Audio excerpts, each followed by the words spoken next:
दूसरे विश्व युद्ध के बाद का सबसे बड़ा हमला करने का दावा, अमेरिकी सेना पूरी तरह तैयार होने की बात और फिर अचानक हमला रोकने का फैसला। आखिर ऐसा क्या हुआ कि डोनाल्ड ट्रंप को ईरान पर होने वाला कथित बड़ा हमला रोकना पड़ा? क्या वाकई अमेरिका पीछे हट गया या फिर ट्रंप अब धमकी के बाद बातचीत का रास्ता अपनाकर अपनी मुश्किल स्थिति संभालने की कोशिशें कर रहे हैं? ट्रंप का दावा है कि सऊदी अरब, यूएई, कतर और यहां तक कि ईरान ने उनसे हमला रोकने की अपील की, लेकिन तेहरान ने इस दावे को सीधे खारिज कर दिया। ईरान का कहना है कि उसने अमेरिका से हमला रोकने की कोई गुजारिश नहीं की। यानी एक ही घटना पर अमेरिका और ईरान की कहानी बिल्कुल अलग है। अब सवाल ये है, आखिर सच क्या है और क्या ट्रंप का ये पूरा दावा सिर्फ अपनी ताकत दिखाने की कोशिश है? नमस्कार दोस्तों, आप देख रहे हैं हमारा एक खास शो बैटल ग्राउंड और मैं हूं आपके साथ तान्या त्यागी। क्योंकि अगर अमेरिका की सेना इतनी तैयार थी, अगर हमला इतना बड़ा होने वाला था और अगर ट्रंप के मुताबिक ये दूसरे विश्व युद्ध के बाद का सबसे बड़ा हवाई हमला या सैन्य अभियान होता, तो अचानक इसे रोकने की जरूरत क्यों पड़ी? या सिर्फ खाड़ी के देशों की अपील इतनी बड़ी वजह बन गई, या फिर अमेरिका को यह एहसास हो गया कि ईरान पर हमला करने के बाद हालात उसके हाथ से भी निकल सकते हैं? बिल्कुल, और कहानी यही खत्म नहीं होती। ट्रंप सोमवार से ईरान के साथ नई बातचीत शुरू करने की बात कर रहे हैं, लेकिन ईरान की तरफ से साफ संदेश है कि बातचीत का मतलब कमजोरी नहीं है। तेहरान अपनी सैन्य तैयारी बनाए हुए है। स्ट्रेट ऑफ हॉर्मुज को लेकर उसका रुख सख्त है और साथ ही ईरान ने सऊदी अरब और पाकिस्तान जैसे देशों के साथ अपनी बातचीत भी तेज कर दी है।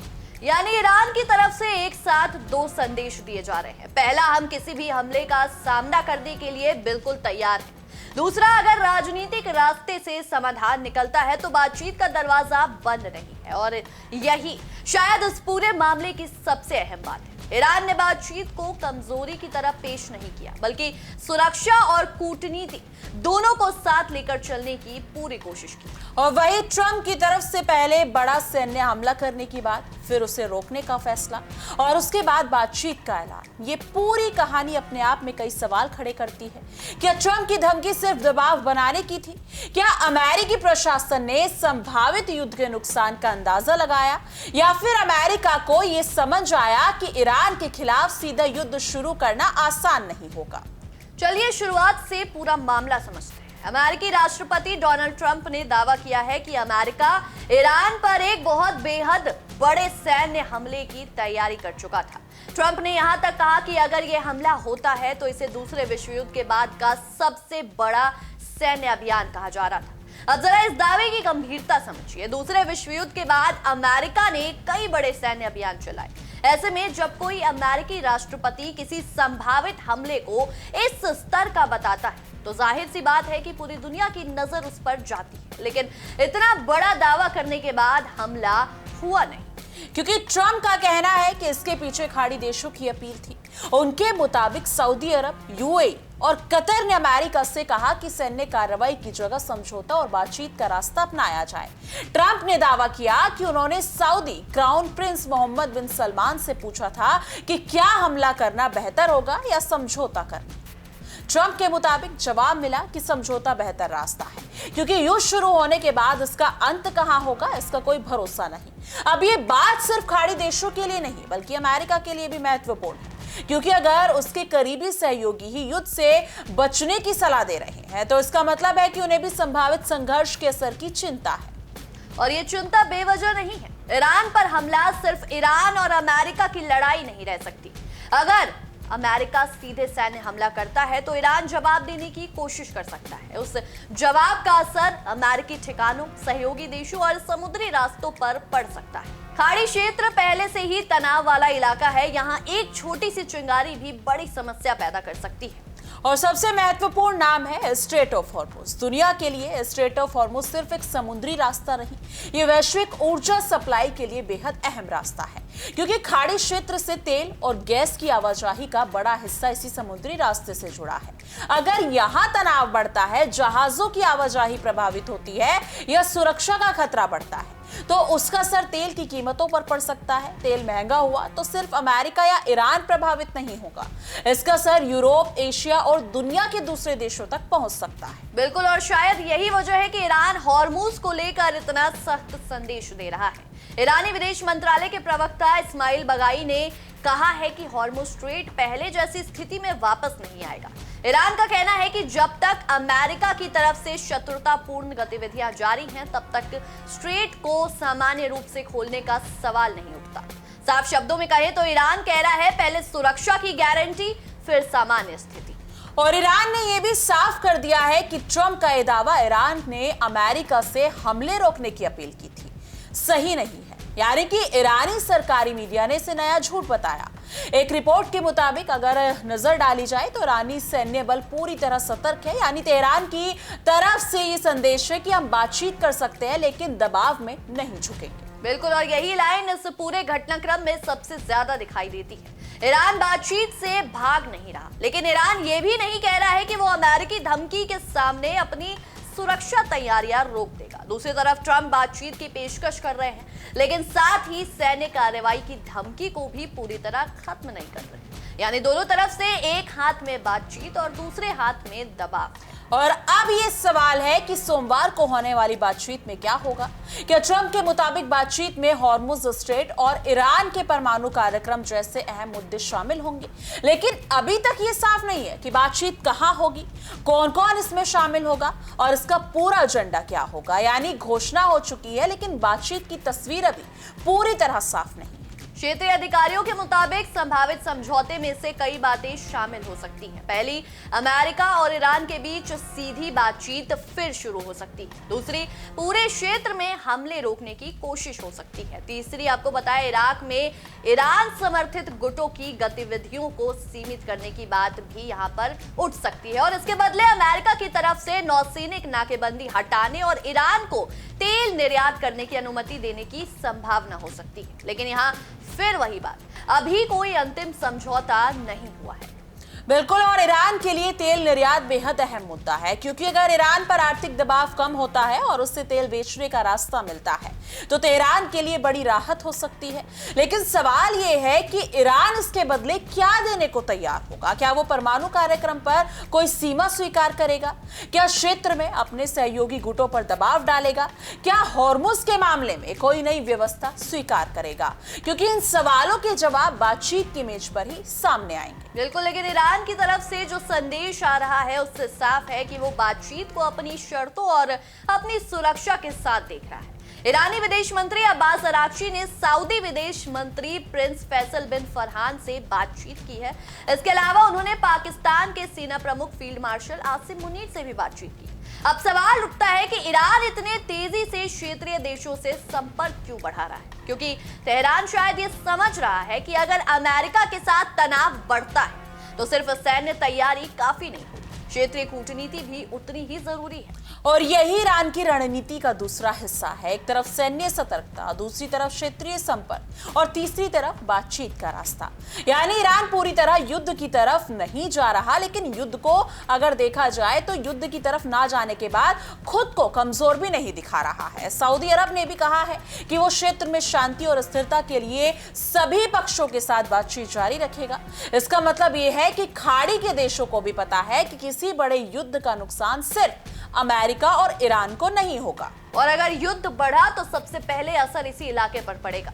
तेल के दाम बढ़ सकते हैं, समुद्री रास्तों पर दबाव बढ़ सकता है, हवाई यातायात प्रभावित हो सकता है, व्यापार पर असर पड़ सकता है और अमेरिकी सैनिकों की सुरक्षा भी खतरे में आ सकती है। इसलिए अगर सऊदी अरब, यूएई और कतर जैसे देश बातचीत को प्राथमिकता देने की सलाह दे रहे हैं तो उसके पीछे उनकी अपनी सुरक्षा और आर्थिक चिंता भी है। और अब यहाँ ट्रंप की रणनीति पर वापस आते हैं। ट्रंप ने पहले बेहद बड़े हमले की बात की थी, फिर हमला रोकने का फैसला किया और फिर नई बातचीत की घोषणा कर दी। इस पूरी कहानी को अगर बाहर से देखें तो सवाल जरूर उठता है, क्या अमेरिका ने संभावित युद्ध की कीमत का अंदाजा लगाया? क्योंकि धमकी देना आसान है, लेकिन युद्ध शुरू होने के बाद उसे नियंत्रित करना आसान नहीं होता।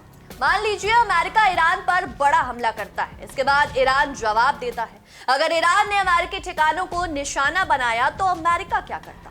फिर अमेरिका और बड़ा हमला करता, फिर ईरान और बड़ा जवाब देता। यानी ये सिलसिला कहां जाकर रुकता? यही वो सवाल है जिसका कोई आसान जवाब नहीं, और शायद इसी वजह से बातचीत का रास्ता अभी भी खुला रखा गया है। क्योंकि ईरान को सिर्फ बम गिराकर दबाना आसान नहीं है, ईरान एक बड़ा देश है, उसके पास लंबी दूरी की मिसाइलें हैं, उसके पास क्षेत्रीय संबंध है और सबसे अहम बात, वो लंबे समय से अमेरिकी दबाव का सामना करता आया है। इसलिए अगर कोई ये सोचता है कि सिर्फ सैन्य ताकत दिखाकर ईरान को तुरंत झुका दिया जाएगा, तो मामला अगर देखा जाए तो इतना सीधा नहीं। बिल्कुल, और यही वजह है कि ईरान का शांत लेकिन सख्त संदेश महत्वपूर्ण है। तेहरान कह रहा है कि हम बातचीत के लिए तैयार हैं, लेकिन बातचीत धमकी के नीचे नहीं होगी। हम अपनी सुरक्षा को नजरअंदाज नहीं करेंगे। हम हॉर्मूज पर अपना रुख सिर्फ अमेरिकी दबाव में नहीं बदलेंगे, और अगर कोई हमला करता है तो हम जवाब देने के लिए बिल्कुल तैयार रहेंगे। और अब यहाँ एक बात समझना भी जरूरी है, किसी देश का बातचीत के लिए तैयार होना उसकी कमजोरी नहीं होता। कई बार बातचीत युद्ध से ज्यादा मजबूत रास्ता होती है। अगर ईरान क्षेत्रीय देशों से बात कर रहा है, अमेरिका से बातचीत की संभावना पर विचार कर रहा है और साथ ही अपनी सैन्य तैयारी भी बनाए रख रहा है, तो इसे उसकी दोहरी रणनीति कहा जा सकता है। यानी शांति का रास्ता खुला रखो, लेकिन सुरक्षा में कोई कमी मत आने दो। और यही शायद इस समय ईरान की सबसे बड़ी प्राथमिकता है, क्योंकि अगर तेहरान अपनी सैन्य तैयारी पूरी तरह छोड़ देता है और बातचीत सफल नहीं होती, तो उसके पास दबाव का दूसरा रास्ता कम रह जाएगा। इसलिए ईरान का कहना है कि बातचीत अपनी जगह है और सुरक्षा अपनी जगह। अब परमाणु कार्यक्रम पर भी बात करनी होगी। दरअसल ट्रंप ने कहा कि बातचीत में ईरान के परमाणु कार्यक्रम पर चर्चा होगी। अमेरिका लंबे समय से चाहता है कि ईरान की परमाणु गतिविधियों पर सीमाएं तय हो। यानी ईरान का कहना है कि उसका परमाणु कार्यक्रम शांतिपूर्ण जरूरतों के लिए, और वो अपनी संप्रभुता के साथ समझौता नहीं करना चाहता।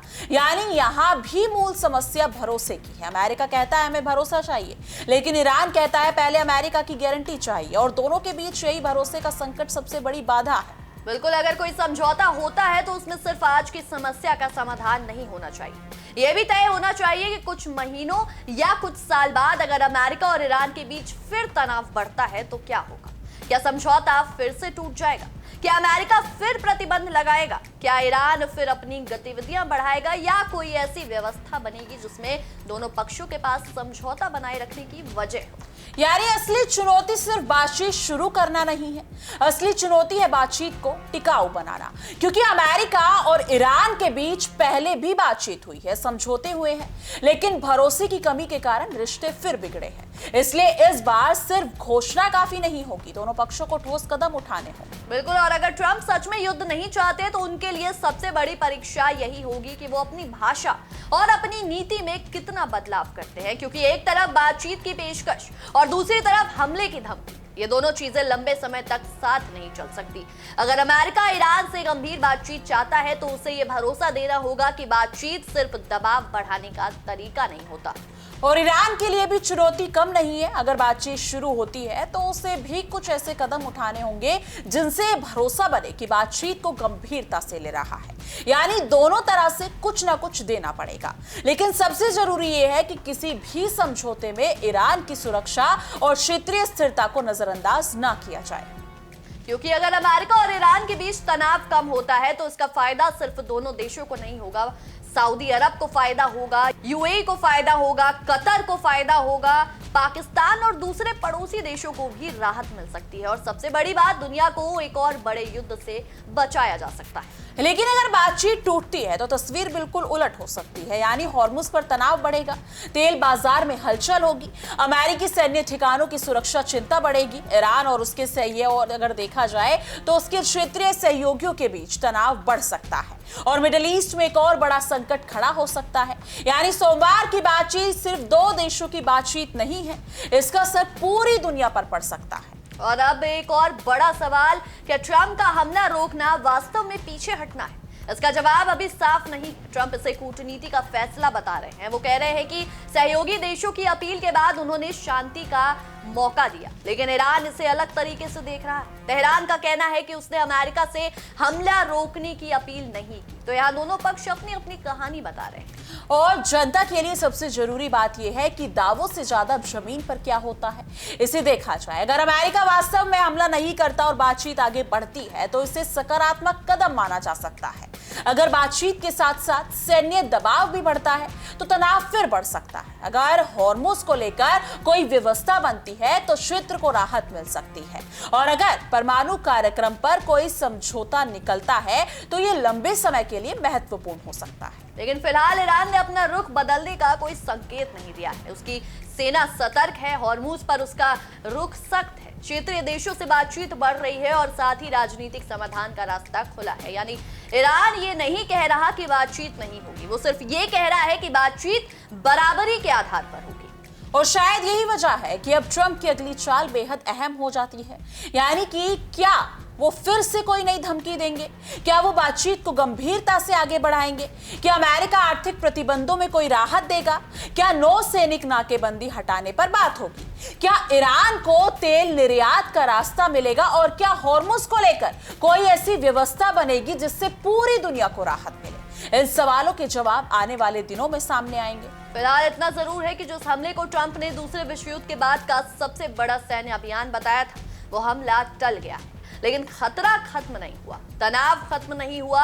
अमेरिका और ईरान के बीच भरोसा अभी भी बहुत कम है और बातचीत अभी भी शुरू नहीं हुई है। लेकिन ईरान एक बात जरूर साफ कर दी है, वो दबाव में झुकने वाला नहीं।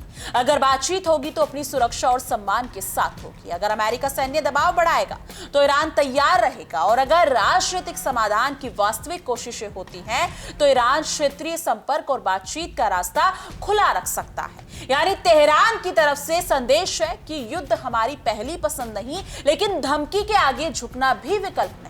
बिल्कुल, और यही इस पूरे घटनाक्रम का सबसे अहम संदेश है, क्योंकि दुनिया को इस समय एक और युद्ध नहीं चाहिए। मिडिल ईस्ट पहले ही कई संकटों से गुजर रहा है। अगर अमेरिका और ईरान के बीच सीधा युद्ध शुरू होता है तो उसकी कीमत सिर्फ दोनों देशों को नहीं चुकानी पड़ेगी, पूरे क्षेत्र को इसकी कीमत चुकानी पड़ सकती है। इसलिए अब असली सवाल ये नहीं कि अमेरिका के पास कितने हथियार है या ईरान के पास कितनी मिसाइल है। असली सवाल ये है कि क्या दोनों देश अपनी ताकत का इस्तेमाल युद्ध रोकने के लिए कर सकते हैं। बहरहाल हमारी आज की इस विशेष रिपोर्ट में इतना ही। आपकी इस विषय में क्या कुछ राय है, क्या कुछ सोचते हैं, हमें कमेंट सेक्शन में जरूर बताएं। तब तक के लिए देखते रहिए इंडिया डेली 24/7 और हमारा खास शो बैटल ग्राउंड। देखिए इंडिया डेली 24/7 अब आपकी स्मार्ट टीवी पर। इंडिया डेली मौजूद है सभी डिजिटल प्लेटफॉर्म पर लाइव और लगातार। इंडिया डेली 24/7 हर दिन राष्ट्र को समर्पित।